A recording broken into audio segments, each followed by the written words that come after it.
Salut Gaël, alors on se Salut. retrouve chez toi pour parler du matériel. Alors vous avez pu voir la visite d'exploitation et là tout simplement le frère est en train de bouger l'un des trois Fendt. Alors on va faire le tour de l'exploitation avec toi si tu veux bien pour montrer un peu les matériels spécifiques bio. Tu as des matériels un peu spécifiques bio? Ben oui, c'est l'avantage, comme on fait de la culture spécifique, on a du matériel spécifique adapté à nos cultures. Ouais. D'accord, et puis après on va parler des tracteurs? Avec plaisir. Allez, on fait ce petit tour là.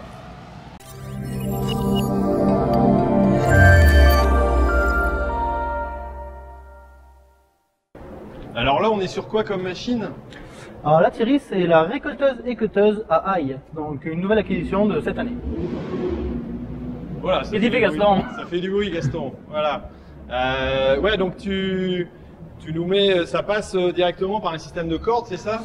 Alors, on récolte un seul rang à la fois. Le rang d'ail est saisi entre les deux courroies. Ça, c'est ce qu'on appelle les agitateurs. Donc, ça va secouer l'ail pour faire tomber le plus de terre possible. Arrivé en haut, c'est pris dans deux autres courroies et ça passe entre deux disques équeuteurs. Donc, il vient couper la fan d'ail à quelques centimètres du bulbe. Ensuite, les bulbes vont passer sur le tapis et on a deux personnes derrière qui sont là pour enlever s'il y a de l'air qui passe, s'il y a une motte de terre qui passe, ainsi de suite, pour garder un produit le plus propre possible. D'accord. Ça, c'est une machine classique, j'allais dire. De toute façon, il n'y a pas de spécificité pour la bio ou conventionnelle, quoi. Ok. C'est simple, c'est des petites machines parce qu'il existe des 3 rangs, des 4 rangs. Ouais.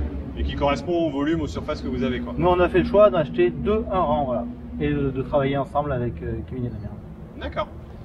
Là, tu as une machine, tu as ton rotolabour, comme tu dis, c'est ça? Le rotalabour, ouais. Rotalabour.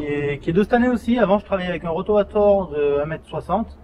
Et pareil, toujours dans l'esprit de gagner un petit peu du temps, j'ai acheté ce rotalabour en 3 mètres. D'accord. Là, on arrive dans... C'est pareil, là, c'est pas un truc spécifique bio. Il y en a pas mal dans votre secteur? Non, il n'y en a pas beaucoup. Non, il n'y en a pas beaucoup. Mais en fait, comme je fais des semis de petites graines, j'aime avoir une terre fine bien préparée. Ouais. D'accord. C'est un peu un rôle de fraise. Qui veut dire que, voilà, oui, exactement. Dans la terre fine, la petite graine germera plus facilement, ça sera plus facile à biner, etc. D'accord.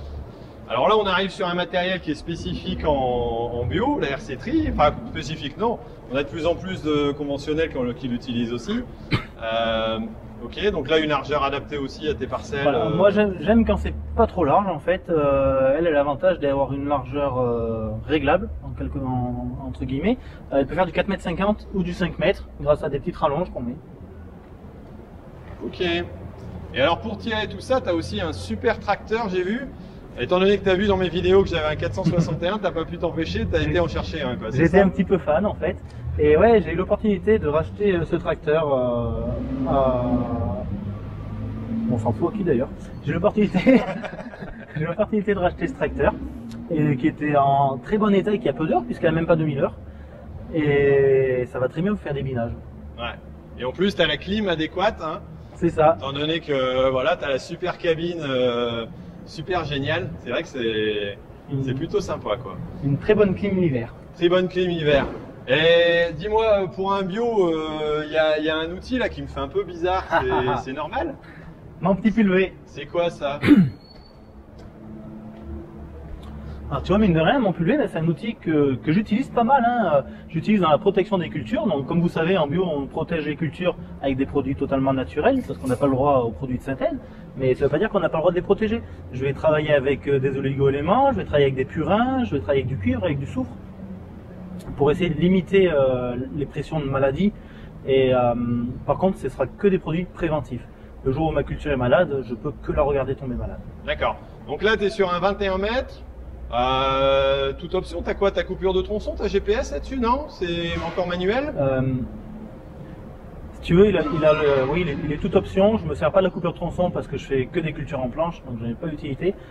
J'ai pas activé tu sais, tu dois activer une licence. D'accord. J'ai pas activé la licence coupure de tronçon. Ok. Mais ça peut le faire si jamais c'est nécessaire. Donc distribution proportionnelle à l'avancement avec un GPS. Voilà, exactement. À 21 mètres. Ok. Et ça fait 1300 litres. Ok. T'as du quad aussi, ça c'est pour la ferme ou... Le quad, c'est mon petit compagnon de tous les jours. Quand on essaye ça, on peut plus s'en passer, autant pour aller au goutte à goutte, pour aller aux enrouleurs, pour aller aux irrigations, pour aller rejoindre quelqu'un au champ. Voilà. On met la petite caisse devant, on met des raccords, On met des C'est tuyaux. marrant, j'ai la même caisse. Moi, je mets des extenseurs. La clé à molette, moi la clé à molette c'est mon outil fétiche. Les raccords hydrauliques, Voilà. le bout de tuyau, la bouteille d'eau C'est ça. qui a servi. C'est un peu parce que tu es fan de matos aussi, ça, non? Le quoi? C'est un peu parce que tu es fan de matériel et de mécanique, quoi. C'est vrai que en jouant l'utile à l'agréable. D'accord. Bon, bah, c'est vrai que c'est pratique. Alors, tu as un autre engin. Alors là, c'est ton père qui est en train de l'utiliser. Alors, pour ceux qui n'avaient pas vu la précédente vidéo, on explique tout ce qu'est ce bâtiment et puis l'ail qui est conditionné ici, donc vous pouvez revenir voir. Et donc là, c'est papa qui bosse pour toi et qui est en train de replacer, de déplacer, c'est ça, les Valox d'ail. Donc, alors ce Fenwick, c'est un outil de location que je loue pendant la saison d'ail en fait. Ok. Ah ouais, donc tu as fait le choix de... Parce que tu n'en as pas un usage toute l'année, quoi. Voilà, on en a un usage techniquement du 15 juin au 15 août. D'accord. Donc pour l'instant, on a Gaston, il voulait m'écraser, tout simplement. C'est pas son vrai nom, hein, c'est Thierry comme moi, d'ailleurs. C'est ça. Donc là, ça fait 4 ou 5 ans qu'on utilise du matériel de location. Le but, ce serait de devenir propriétaire un jour ou l'autre. On ne sait pas quand, on ne sait pas sur quel modèle se tourner. D'accord. D'accord. T'as d'autres matériels qui sont ailleurs dans l'exploitation, non? Là, on a par exemple une mineuse dehors, on s'est servi pour biner les passages de roue dans mes oignons. D'accord. Bon, puis après, on passera au tracteur parce que je crois que c'est ce qu'attendent tous les auditeurs, de voir un coup comment un exploitant de 22 hectares arrive à avoir 3 tracteurs aussi magnifiques que ça. Ok, ouais, petite Voilà, bineuse, donc on a deux Bonusem. petites bineuses comme ça en copropriété. Voilà. D'accord. Et là, c'est uniquement pour faire l'entreplanche alors ou tu as d'autres adaptations? Celle-là, elle sert pour les tomates habituellement. Et donc elle fait les deux côtés des tomates, les deux côtés de la planche. D'accord. Là, on peut voir un petit peu tout l'extérieur. En tout cas, c'est un paysage magnifique. Où il y a toujours du vent d'ailleurs. Ah, c'est la vallée du Rhône. Allez, on regarde un coup les tracteurs.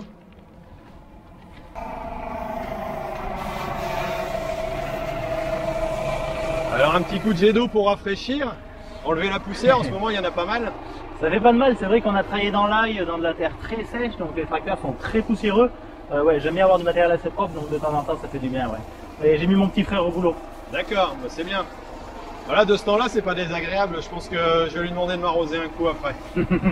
Alors là, t'as quoi exactement comme tracteur? Alors t'as 3 fentes, hein, c'est ça? C'est ça, donc là on est sur le 312. Donc le 312, celui-là c'est le seul qui est équipé du chargeur. Donc c'est un 125 chevaux en 4 cylindres. Et c'est un tracteur qui fait 5 tonnes 3 à peu près. Donc qui reste quand même assez correct en poids pour les cultures spécialisées. D'accord.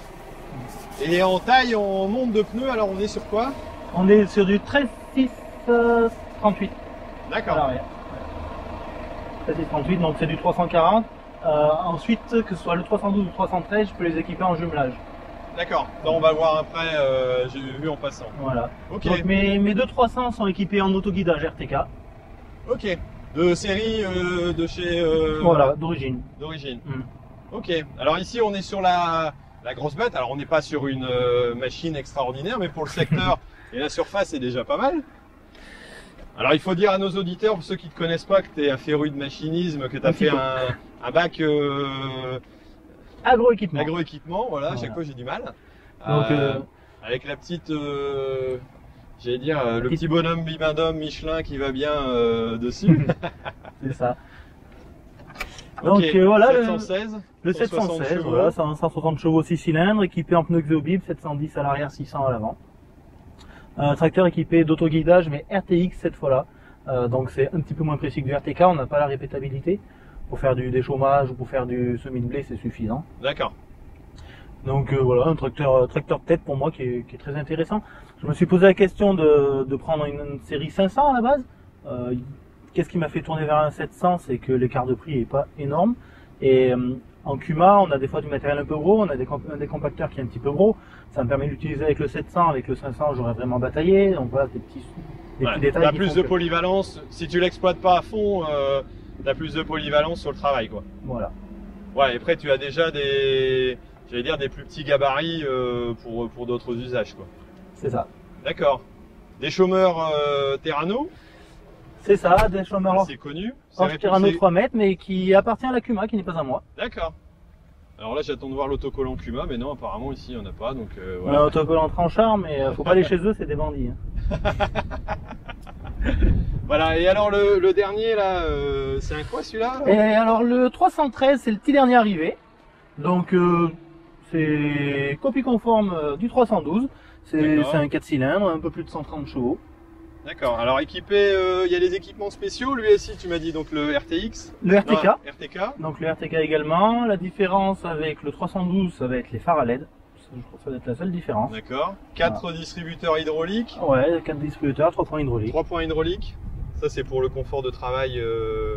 D'accord.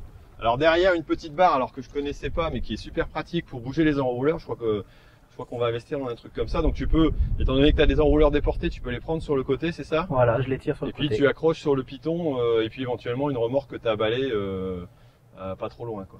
Ok. Donc des matériels qui sont très récents, quoi. Oui, oui, oui. Ok. Alors tu as encore quelques petits matériels, j'ai cru voir une charrue et puis un distributeur d'engrais. Eh ben si tu veux, on va les voir. Allez.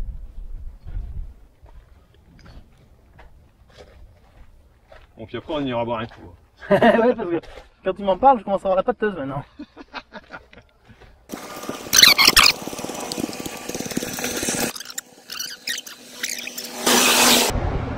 On a vu le caisson dans l'autre vidéo qui parlait des bâtiments. Donc là, distributeur d'engrais, alors un modèle quand même assez récent aussi, Geospray. J'ai vu que tu avais fait une vidéo dessus pour expliquer un peu comment tu l'utilisais. Exact, alors ça c'est aussi un des grands avantages de travailler en entraide et d'acheter du matériel à plusialors. Ouais, je l'ai acheté avec mes copains Kevin et Damien. Donc ça permet d'avoir un matériel au top de la précision, malgré qu'on fasse pas des quantités énormes. Ouais.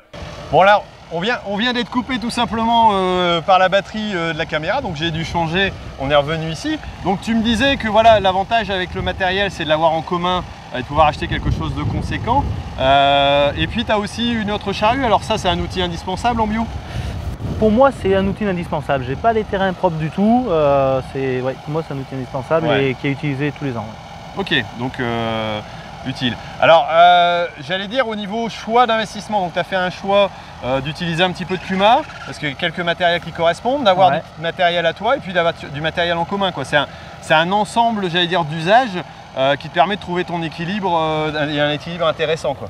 C'est ça, ouais, que j'ai quelques matériels spécifiques qui sont très utiles en Kuma. Ensuite, c'est vrai que pour nos cultures spécialisées, quand on est plusieurs à faire la même culture, on essaye de travailler intelligemment et d'acheter le même matériel pour 2 personnes, pour 3 personnes. D'accord, et ça se passe bien en général? Ça se passe super bien. De toute façon, on travaille ensemble, donc le matériel, on l'utilise en même temps, les mêmes jours. Ouais, donc pas de raison d'avoir plus de matériel. Non. Diminuer ses charges de mécanisation, c'est le premier poste, j'imagine, pour toi aussi au niveau de l'exploitation. Voilà, et puis un sacré confort, parce que d'obtenir un matériel performant à demi-prix, quoi, finalement, à demi-tarif. Ok, bon, bah, très bien. Bah, merci Gaël pour ce grand tour. Alors on va pouvoir voir aussi une culture spécialisée qui est la tomate, qui est plutôt intéressant en production. Voilà, alors si vous ne connaissiez pas la chaîne à Gaël, bah, allez-y, parce que si vous adorez le matériel, lui aussi, tu parles toujours de tes consommations aussi dans l'explication, c'est important, tu fais gaffe à ça. Et puis je vois par exemple la pression des pneus, là, elle m'a l'air d'être adaptée, j'allais dire à l'usage, t'es pas surgonflé non plus, quoi. Non, c'est très important, du moment qu'on a des pneus Xeobib, donc des basses pressions, c'est fait pour s'en servir. Ouais. Donc ça, tu fais attention à la finesse de ton travail là-dessus. Oui, et je regrette de ne pas avoir le télégonflage. D'accord, ça c'est tes collègues qui l'ont de l'autre côté, ça arrivera peut-être après par la suite. Ouais, je suis jaloux. Ok, bon merci beaucoup Gaël. Alors merci beaucoup à Thierry aussi qui m'a fait un petit commentaire que je vais vous placer juste à la fin. Voilà, vous allez pouvoir voir un peu ce que dit le papa par rapport au garçon qui l'a embauché. Donc voilà, mais en tout cas c'était vraiment super, moi j'ai passé un super moment. Il dit qu'il faut prendre au 2e degré, ce que je dis quand même. Donc apparemment il faut prendre au 2e degré, hein. C'est pas à prendre au pied de la lettre.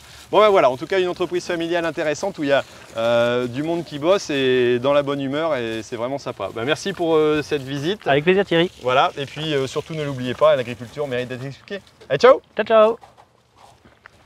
Ciao, bye.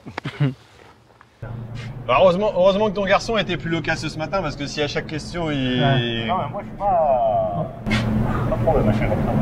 T'aimes pas trop les machins comme ça? Ouais, je sais pas trop parler. Ouais. J'ai quelque chose à dire, je le dis, mais là je vais être spécial à dire. Donc Tu filmes là. Bah oui, film. Non, ce que je veux dire, c'est que je suis bien content de travailler là. Je travaille à côté de la maison, voilà. En fait, c'est ça. Et le boulot me plaît. J'aimerais bien travailler comme ça toute l'année, voilà. Et après, il va y avoir du temps mort et j'irai à la chasse, voilà. D'accord. Et par contre, ça paye pas. L'agricole, ça paye pas. Donc, si vous avez des sous, donnez-moi un peu des sous. Au lieu d'en donner à Notre-Dame, que Macron il a des sous en pagaille, donnez-moi un peu à moi. Voilà. Je suis miséreux. Voilà. D'accord. À Gaston. Tonton Gaston. Voilà. On voit que t'as l'air malheureux quoi. Sur le visage, ça se sent. Je suis malheureux, je suis tout maigre. On n'a plus rien à manger. On mange de l'ail, on attend l'oignon. On mange un peu des oignons. Ça changera. Et ça, c'est la lumière. Il y a quelques restes de carottes, quelques racines de carottes. Les carottes, il n'y a plus grand chose à manger non plus. C'est la misère, Bon, bah merci. On perd du poids. Puis avec cette canicule par-dessus. Le vent, la canicule, c'est plus que ça. Voilà. Impec.